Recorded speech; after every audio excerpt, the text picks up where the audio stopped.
Hey, xin chào các bạn, chào mừng các bạn đã quay trở lại với channel của Hasgame. Trong video clip ngày hôm nay thì mình sẽ hướng dẫn các bạn xây dựng đội hình từ đầu cho người mới ở bản 9.0. Ok.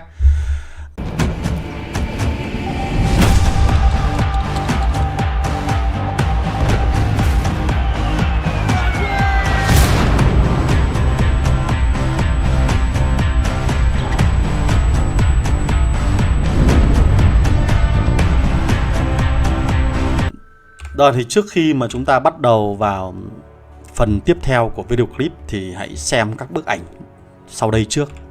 Đây là một trong số những bức ảnh mà các bạn đã gửi cho mình xem và hỏi ý kiến về việc chọn đội hình như thế này đã đúng chưa, và nên chơi các đơn vị nào khi mà các bạn mới đang ở giai đoạn đầu tiên của trò chơi như thế này.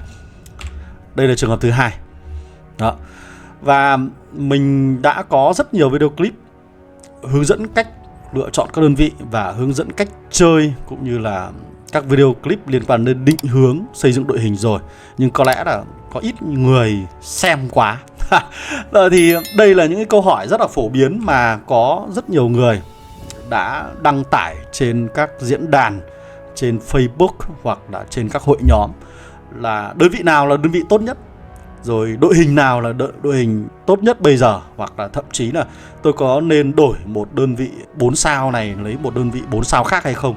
Đây là những câu hỏi mà các bạn đặt ra quá sớm đối với cái giai đoạn phát triển tài khoản của các bạn. Mà mình nghĩ những cái câu hỏi này không nên đặt ra quá sớm như vậy, mà thay vào đó chúng ta nên trải nghiệm và tận hưởng trò chơi theo phong cách cá nhân của mình. Ok. Rồi thì chúng ta sẽ có một cái cách xây dựng đội hình theo giai đoạn. Và giai đoạn ở đây mình sẽ xây dựng từng bước một. Và từng bước như vậy nó sẽ phụ thuộc vào từng giai đoạn nhất định. Và mỗi giai đoạn chúng ta sẽ có một cách xây dựng đội hình khác nhau. Trước tiên chúng ta sẽ cùng xem các giai đoạn ở trong trò chơi game này trước. Chúng ta có rất nhiều các giai đoạn, bắt đầu từ giai đoạn tạo tài khoản, sau đó đến giai đoạn City 1, City 2, giai đoạn 75 ngày, giai đoạn City 3, và bắt đầu đến các City 4 đầu tiên mà bạn được trải nghiệm. Và từ đó về sau là các bạn sẽ chỉ có thể trải nghiệm ở các cấp độ City 4. Và đây là những giai đoạn cơ bản trong trò chơi game hiện tại ở bản 9.2. Và dựa trên những giai đoạn như thế này thì chúng ta sẽ xây dựng đội hình nó khác nhau. Dĩ nhiên là cái việc đội hình của bạn nó sẽ phải phù hợp với meta của trò chơi, nếu như các bạn thích chạy theo meta. Còn nếu không thì các bạn sẽ cần phải cố định theo cái sở thích của chính mình trước. Rồi đầu tiên thì ở giai đoạn từ khi các bạn tạo tài khoản cho đến giai đoạn kết thúc City 1 thì chúng ta có hai cái điểm mốc đáng lưu ý. Cái thứ nhất là trong 7 ngày đầu tiên bạn cần phải lấy được 2,7 triệu lực chiến để có thể sở hữu được cái base skin tinh thần dâng cao này. Và bạn cần hoàn thành phần sự kiện là con đường ngoan cường để thức tỉnh được cô nàng Percy một cách sớm nhất có thể. Về hai cái sự kiện này thì mình đã có hai cái video clip để các bạn có thể tham khảo để có thể đạt được hai cái sự kiện này một cách dễ dàng nhất có thể. Ở trong giai đoạn City 1 này thì việc đầu tiên của các bạn là cần phải sở hữu được nhiều các đơn vị 6 sao hoặc là 6.1 sao nhiều nhất có thể. Và bạn không cần quan tâm phải chọn đơn vị nào cả, bạn cứ nâng tất cả các đơn vị bạn có lên đến 6. Việc làm này nó sẽ có các cái lợi ích như thế này. Nó sẽ có thể giúp bạn nhận được nhiều phiếu thưởng fair hơn ở trong cẩm nang. Và cái thứ hai là sẽ giúp bạn hoàn thành được các phần chơi chiến dịch, các phần chơi con đường ngoan cường một cách dễ dàng nhất có thể. Và cái thứ ba là bạn sẽ biết cách là hiểu về đặc điểm của từng đơn vị một. Và bạn sẽ có thể có khả năng trải nghiệm tất cả các đơn vị ở dạng 6.1 sao thông qua hai cái sự kiện là con đường ngoan cường và chiến dịch. Trong giai đoạn này bạn cũng không cần phải quá quan tâm việc là mình lựa chọn đội hình như thế nào, miễn là làm sao các bạn lựa chọn các đơn vị để giúp bạn hoàn thành được phần chơi chiến dịch và phần chơi con đường ngoan cường. Đơn vị nào cũng được, bởi vì 6.1 sao thì nó không ảnh hưởng gì đến cái quá trình phát triển tài khoản của các bạn sau này. Ví dụ như ở trên màn hình các bạn đang được nhìn thấy các đơn vị như thế này. Đây là một tài khoản của một người chơi. Anh ta nâng tất cả những gì anh ta có lên đến 6.1 và dừng lại. Sau đó lại tìm kiếm các đơn vị 6.1 khác, hoặc như thế này. Tìm kiếm càng nhiều càng tốt để mở khóa phần cẩm nang. Và việc sở hữu đơn vị 6.1 sẽ giúp bạn đi chiến dịch nó dễ hơn. Và tùy thuộc vào từng màn chơi chiến dịch mà chúng ta sẽ phải tốn kém 20 vàng để reset một đơn vị về level 1 và dùng các điểm kinh nghiệm, đạn dược và cấu kiện để nâng cấp một đơn vị khác lên level cao hơn và dùng nó cho các phần chơi chiến dịch. Nhớ nhé, chứ không nên cố định vào các đơn vị cụ thể nào cả, mà mình nên linh hoạt, mình càng linh hoạt càng tốt. Tiếp theo là đến giai đoạn City 2 thì nhiệm vụ của các bạn lúc này là chúng ta sẽ phải bắt đầu có các đơn vị 7.1 đầu tiên. Và lúc này thì mình sẽ phải tìm kiếm một đội hình tốt cho phần chơi chiến dịch. Mình đừng có quá quan trọng việc đánh nhau ở trên chiến trường với những người chơi khác. Thế thì để đi được các phần chơi chiến dịch đối với giai đoạn này thì bạn bắt đầu hình thành cho mình một cái đội hình gồm có từ 1 đến 2 đơn vị đỡ đòn hứng các cái đợt tấn công trong phần chơi chiến dịch, tấn công vào binh đoàn của các bạn. Sau đó bạn cần có từ 2 đến 3 đơn vị làm nhiệm vụ AD, tức là gây ra sát thương tốt. Có thể một số màn chơi các bạn sẽ cần có một đơn vị chạy nhanh nữa. Nhóm màu xanh lá cây là những cái đơn vị có khả năng đỡ đòn tốt. Nhóm màu cam là những đơn vị có khả năng gây ra sát thương tốt và tầm bắn xa. Còn nhóm màu xanh lam là nhóm fast unit, là giúp bạn có thể kéo các đơn vị hắc quạ vào gần hơn đối với hỏa lực của pháo binh của các bạn. Tùy thuộc vào từng màn chơi mà chúng ta sẽ xoay chuyển giữa các đơn vị này. Có những màn thì chúng ta cần có 2 đơn vị đỡ đòn, nhưng có những màn chơi các bạn chỉ cần có 1 đơn vị đỡ đòn thôi. Có những màn chơi thì các bạn cần phải có sử dụng pháo chống tăng, nhưng có màn chơi thì bạn chỉ cần sử dụng pháo lựu là đủ. Có những màn chơi thì bạn lại cần phải có đơn vị xe tăng hạng nhẹ, khỏe để thu hút hỏa lực. Cái này là tùy thuộc vào từng màn chơi, và nhiệm vụ của các bạn là luôn luôn tốn 20 vàng để reset một đơn vị, để nâng cấp một đơn vị khác. Đây là cái tư duy chơi game các bạn ạ. Đây, ví dụ như trong trường hợp này 7.0 là đơn vị xe tăng hạng nhẹ và đơn vị dàn phóng tên lửa và một đơn vị xe tăng hạng trung của sư đoàn tiên phong. Trường hợp thứ hai giống như bạn này, bạn ấy chọn một đơn vị 7.0 là SH,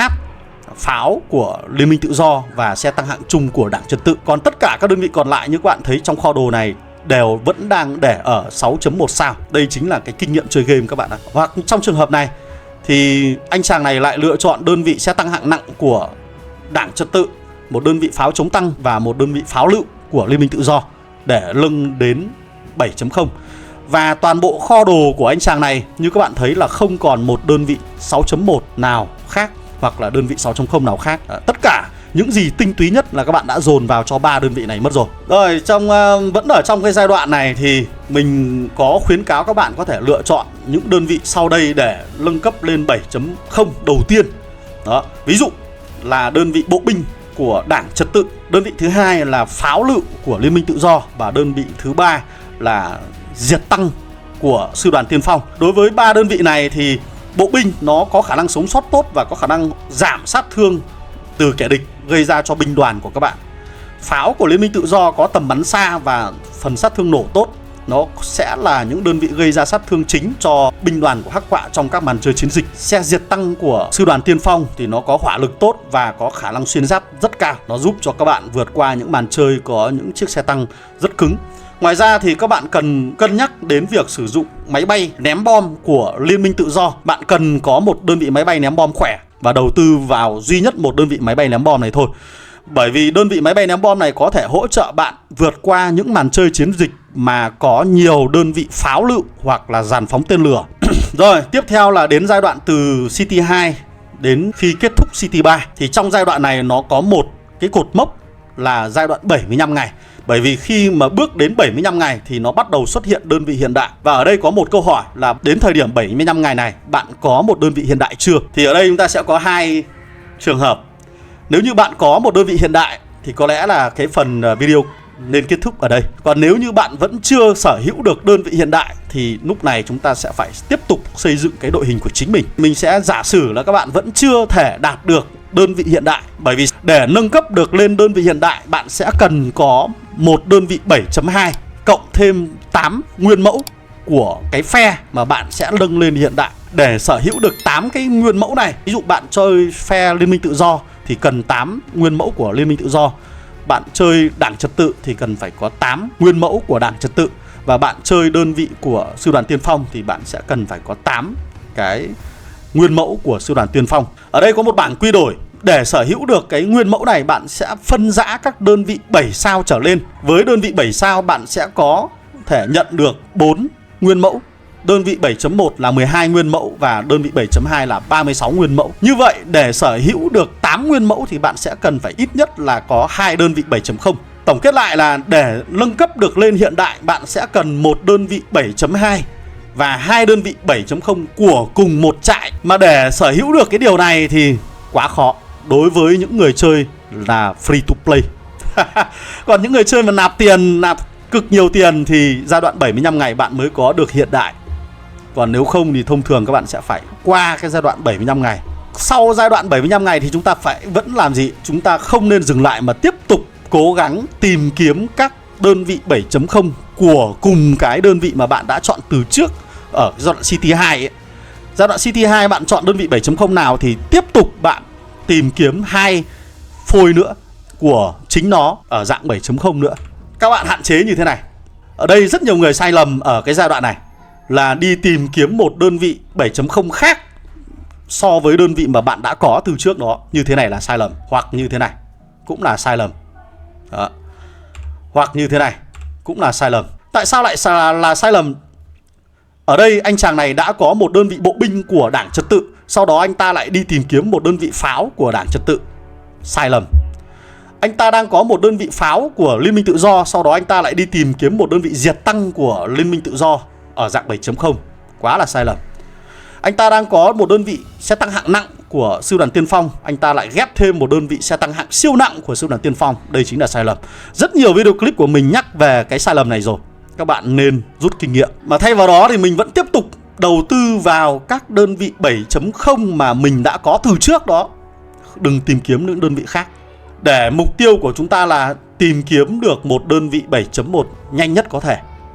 Rồi, trên màn hình của các bạn đang là 3 cái ví dụ về 3 đơn vị 7.1 mà các bạn có thể cân nhắc. Sau này chúng ta sẽ cần phải có 3 đơn vị 7.1 khác của cùng một trại đó thì mới ghép được lên đơn vị 7.2. Ở đây mình đã có một cái bài khảo sát từ tháng 8 năm 2023. Đấy, về 3 đơn vị 7.1 của 3 trại khác nhau. Đây là một bài tham khảo các bạn có. Sau đó thì từ 3 đơn vị 7.1 đó thì mình mới bắt đầu quyết định xem là đơn vị nào sẽ biến thành 7.2. Thì từ 7.2 chúng ta mới lên được hiện đại. Đây là 4 đơn vị phổ biến trong các chiến trường ở cấp độ 4. Khi các bạn đã có đơn vị hiện đại đầu tiên của mình rồi thì cái việc lựa chọn đội hình đối với các bạn nó lại khá dễ dàng. Thì có lẽ là phần tiếp theo của video clip thì các bạn nên xem lại cái video clip này của mình, là lý thuyết về kim tự tháp trong trò chơi game Warpath. Thì khi các bạn đã có một đơn vị hiện đại 8.0, các bạn cần phải đẩy nó lên 9.2, lên tới cái ngưỡng mà chiến trường của bạn nó yêu cầu. Sau đó chúng ta mới đầu tư sang một đơn vị khác. Thì đến đây có lẽ là các bạn đã biết cách tự mình sinh tồn và phát triển tài khoản của mình ở trong thế giới Warpath rồi. Rồi, xin cảm ơn các bạn đã theo dõi video clip này. Và nếu như các bạn thấy hay thì các bạn có thể like, share cái video clip này. Còn nếu như còn bất cứ điều gì bối rối và chưa hiểu về trò chơi thì các bạn có thể để lại ở phần bình luận. Mình sẽ cố gắng theo nó và trả lời cho các bạn những cái câu hỏi đó. Và chúng ta sẽ cùng nhau sinh tồn và phát triển tài khoản ở trong thế giới Warpath. Rồi, xin cảm ơn và hẹn gặp lại các bạn ở trong các video clip khác. Goodbye.